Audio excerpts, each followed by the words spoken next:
Hi guys, welcome to HardReset.Info channel. Today I have OnePlus 13R and I want to show you how to fix the problem when you have connected with internet but your game or application are not visible on your Google Play Store, as in my situation.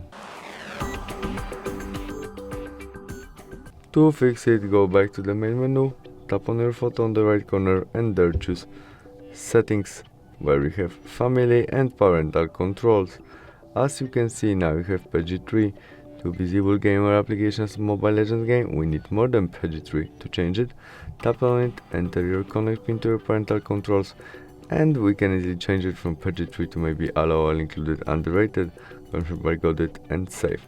We can also turn off our parental controls by switch off, and that's all. We can go back and try search something again as Mobile Legends games, which is visible and we can easily install it. Thanks for watching, see you soon, bye!